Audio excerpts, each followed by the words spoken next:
The modern black market didn't start with drugs, it started with empire. 1797. The British East India Company faces a problem.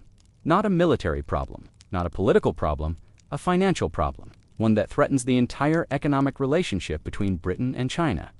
Tea, that's the problem. British consumers demand it, obsessively. By 1797, Britain is importing 4 million pounds of tea annually from China. By 1821, over 19 million pounds. The average Londoner spends 5% of their entire budget on tea, and China will only accept one form of payment: silver. This creates a drain. British silver flowing eastward, year after year, millions of pounds sterling worth.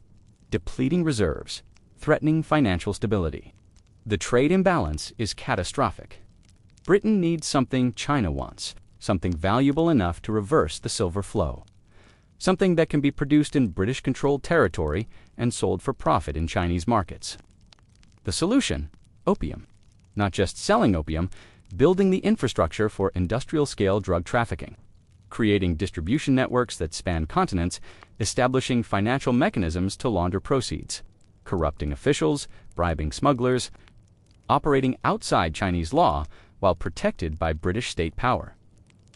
This is the birth of the modern black market, not as criminal enterprise as state policy.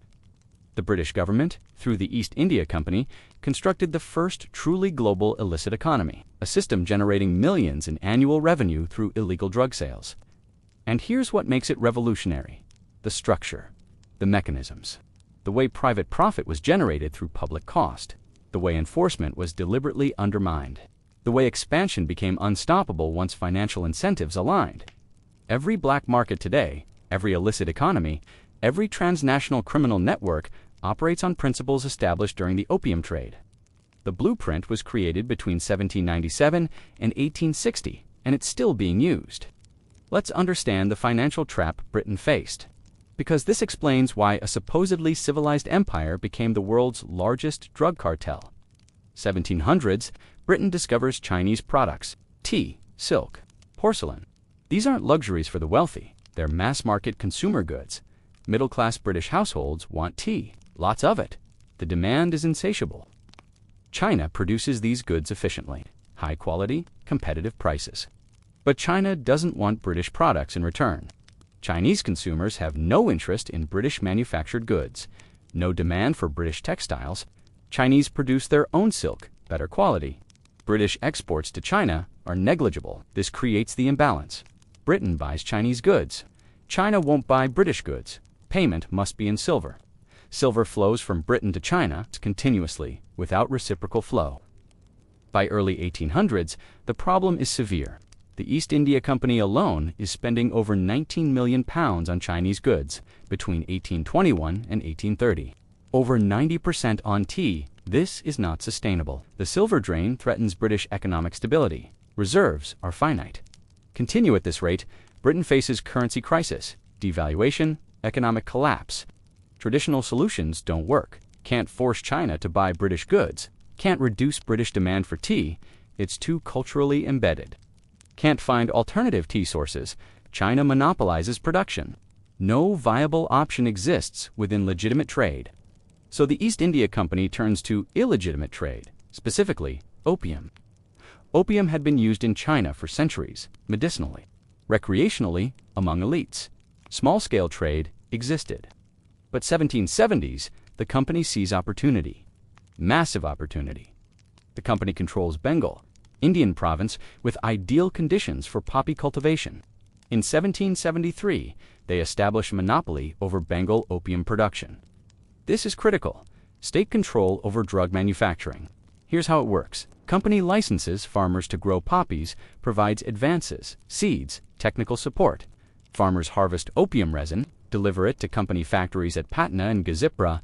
Company processes it, high quality, consistent product, packages it in chests, 140 pounds each, monthly auctions in Calcutta. The company doesn't ship opium to China directly. That would implicate the British government in illegal trafficking. Instead, sells to private merchants. Country traders, licensed by the company. These traders purchase opium at auction, transport to China, sell to smugglers. This structure is genius. The company profits from production and sale, but distance themselves from illegal distribution. The private traders handle smuggling. Chinese coastal networks do inland distribution. Everyone profits. No one officially responsible. And the scale, 1729, 200 chests annually imported to China. 1767, 1,000 chests. 1820 to 1830, 10,000 chests annually. By 1838, 40,000 chests. That's 5.6 million pounds of opium annually, not medicinal quantities. Industrial-scale drug trafficking, creating millions of addicts, destroying Chinese society, enriching British merchants and government. The financial reversal is dramatic. Early 1700s, silver flows from Britain to China. By 1820s, flow is reversed. Silver now flows from China to Britain. Chinese paying for opium, Britain using that silver to buy tea. The trade imbalance solved through drug trafficking. 1839, Chinese government decides to act seriously.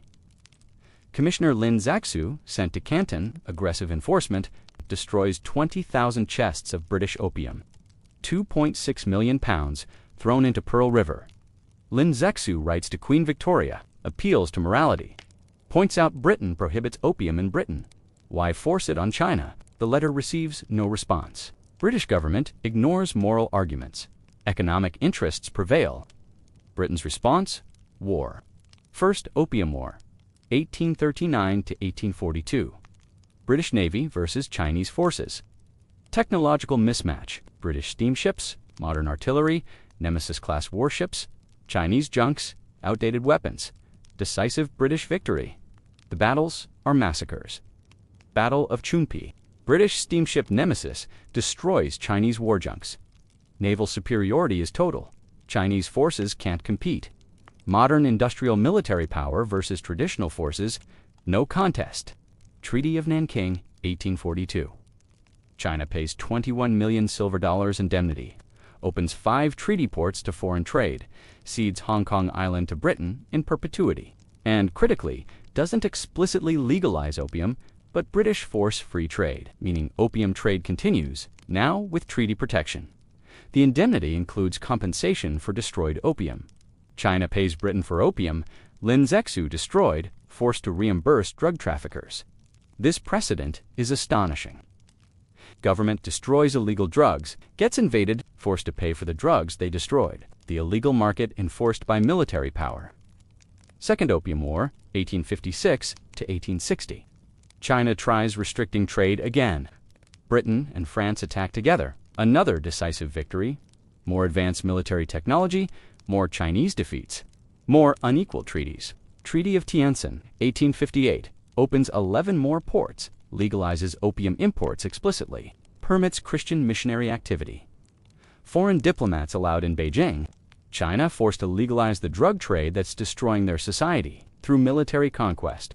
This is enforcement failure at civilizational scale. Chinese government cannot stop the trade, cannot overcome financial incentives driving it, cannot defeat military power protecting it. The black market wins. Completely becomes legal market through force, and scale continues growing. After legalization, imports increase. By 1880, China imports 30 to 40,000 tons of opium annually. 40 million Chinese addicted, up from 12 million at First Opium War. The market expanded once legal barriers removed. This pattern repeats in every black market. Enforcement fails not because of insufficient resources, because incentives favor continuation. Too many people profit, too much money flows. Too much power protects it. Prohibition creates profit margins that make risk worthwhile. Enforcement becomes theater. The trade continues. Fast forward, 2024, global illicit economy estimated between $1.6 and $5 trillion annually. That's up to 5% of global GDP, roughly equivalent to Japan's entire economy. Drug trafficking, 426 to 652 billion, second largest illicit market after counterfeiting. Cocaine, opiates, cannabis, synthetic drugs, industrial scale production, global distribution networks, money laundering through legitimate financial systems. The structure is identical to opium trade, separation of production and distribution, use of intermediaries, corruption of officials, exploitation of weak enforcement, private profit, public cost. The blueprint established 1800 still functions. Afghanistan produces 90% of global opium. Farmers grow poppies, traffickers process into heroin. Distribution networks through East Africa, West Africa, into Europe and America. Billions in annual revenue. Funding insurgencies, corrupting governments, destroying communities. But enforcement fails. Same reasons as Chinese enforcement failed. Coastlines too long, borders too porous, officials too easily bribed, profit margins too high, military power backing production regions. The pattern repeats. West African cocaine trafficking, Colombian and Bolivian production, shipped through West Africa. Guinea-Bissau, where illicit drug smuggling value is twice the country's GDP. The routes are sophisticated.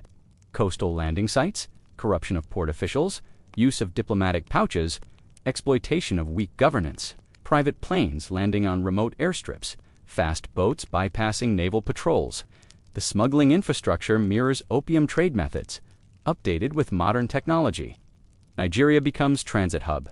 Ghana, Mali, Benin, Togo, flowing from South America to Europe, through West African countries with weak enforcement, political corruption at highest levels. Government officials profiting from trafficking, state capacity undermined by drug money, and legitimate financial systems absorb the money. UN estimates 1.6 trillion laundered annually through banks, real estate, businesses, offshore accounts, London property market, Miami condos, Swiss bank accounts, Vancouver real estate. The mechanisms Chinese opium smugglers pioneered, scaled up, digitized, globalized. Shell companies, layered transactions, trade-based money laundering, invoice manipulation, bulk cash smuggling, cryptocurrency exchanges. Every method exploiting gaps in financial regulation. Gaps maintained deliberately because legitimate business profits from opacity. Less than 1% of illicit financial flows currently seized. Less than 1%. The enforcement failure is near total. Just like China's opium enforcement, the black market operates with near impunity because incentive structures favor continuation. Private sector benefits. Lawyers launder money. Accountants structure transactions. Banks process payments. Real estate sells property. Everyone takes fees, legitimate business profits from illegitimate activity. Public cost is externalized. Addiction, violence, corruption, state failure. And when governments try serious enforcement, they face structural limits. War on drugs in Latin America. Billions spent, minimal impact, balloon effect. Squeeze production in one region pops up elsewhere. Squeeze distribution in one route. Alternative routes emerge. Mexican cartels, Sinaloa, Jalisco, New Generation, revenues in tens of billions. Armed forces rivaling state military, control territory, extract taxes, operate parallel governments. The British East India Company model, private enterprise with state-level power, using violence to protect markets, fentanyl trade, synthetic opioid produced in China, precursor chemicals legal shipped to Mexico, processed into pills, distributed through U.S., over 100,000 overdose deaths annually in America. The opium trade inverted. Now China exports opioids to America. The historical irony is profound. And enforcement fails because pharmaceutical companies profit, chemical suppliers profit, shipping companies profit, banks profit. The ecosystem is too large. Too many interests align with continuation. Just like opium trade, the market is self-sustaining. International cooperation is weak. Sovereignty limits enforcement. Countries protect their territory. Extradition is difficult. Financial secrecy jurisdictions exist specifically to hide money. The global system designed to facilitate capital flows also facilitates illicit flows. Can't separate them without restructuring entire financial architecture. The United Nations Office on Drugs and Crime estimates 2.1 trillion in criminal proceeds annually. Drug trafficking, arms smuggling, human trafficking, counterfeiting, wildlife trafficking, illegal fishing, all using opium trade blueprint. Global networks, local distribution, corruption, violence, enforcement evasion. Illegal wildlife trade alone, 5 to 23 billion annually. Ivory, rhino horn, pangolins, using same routes as drugs, same money laundering, same corruption, same enforcement failure.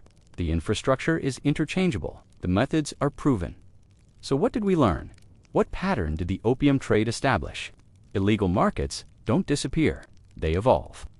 The British East India Company proved that state-sponsored drug trafficking is viable, profitable, sustainable, can operate for over a century, generate billions, fund governments, enrich merchants, despite prohibition, despite enforcement, despite social cost. The structure they created, production in controlled territory, sale through intermediaries, corruption of enforcement, military protection of interests, money laundering through legitimate trade. This structure works, still works, used by every major criminal organization today. And the fundamental insight, illegal markets exist because they're profitable, not despite enforcement, because of enforcement. Prohibition creates profit margins, risk premium, scarcity value, making illegal trade more lucrative than legal trade. Chinese opium prohibition didn't stop the trade, made it more profitable. Enforcement costs fell on Chinese government. Profits went to British traders. When enforcement became serious enough to threaten profits, British military intervened. Enforcement collapsed. This pattern repeats endlessly. War on drugs doesn't stop drug trade, makes it more profitable. Enforcement costs fall on taxpayers. Profits go to traffickers. When enforcement becomes effective, violence increases. Traffickers adapt. New routes, new methods, new products. The opium trade also proved that moral arguments don't stop markets. British New Opium destroyed Chinese society, created millions of addicts, drained Chinese economy. British missionaries documented the damage. Reports published, public awareness existed. Didn't matter. Profit prevailed. Government needed revenue. Merchants needed income. Moral objections were ignored. The trade continued, expanded, was defended as free trade. Economic necessity trumped ethical concerns. Modern drug war faces same dynamic. Everyone knows drug prohibition creates violence, funds cartels, corrupts governments, fills prisons, doesn't reduce addiction. Evidence is overwhelming. Doesn't matter, institutions depend on prohibition. Law enforcement, prisons, treatment centers, lawyers. The ecosystem perpetuates itself. And the most disturbing parallel, the British eventually won, forced China to legalize opium. Through military power, the illegal market became legal. Through violence, modern cartels pursue same goal, corrupting governments until they control territory, operating parallel states, extracting taxes, providing services. Eventually, they don't need to hide, they become government. The illegal market absorbs the state. Next is happening now. Mexican states where cartels control more territory than government. West African nations where trafficking revenue exceeds GDP. Failed states in Afghanistan, Myanmar, where opium production funds whoever controls the territory.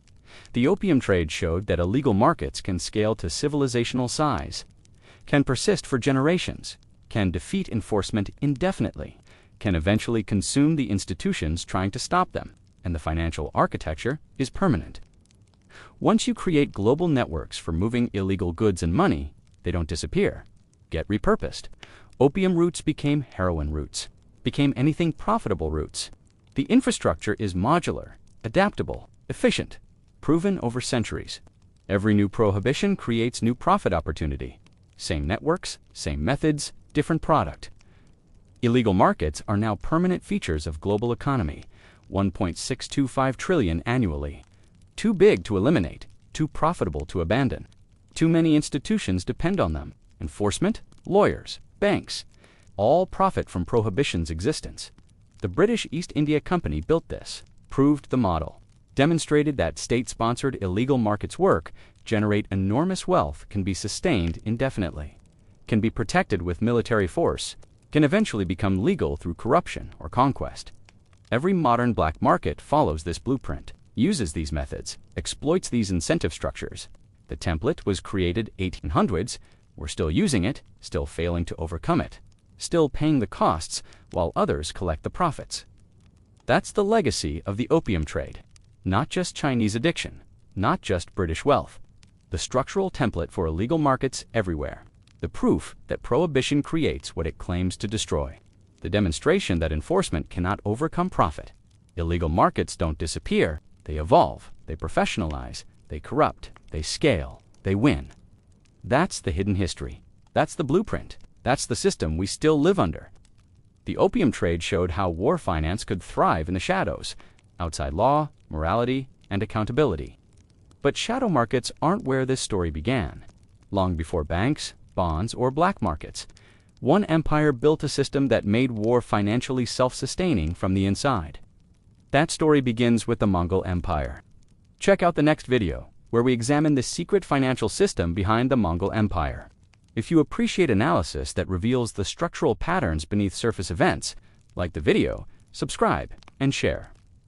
Understanding how these systems were built might be the only way to understand why they're so difficult to dismantle. Thanks for watching.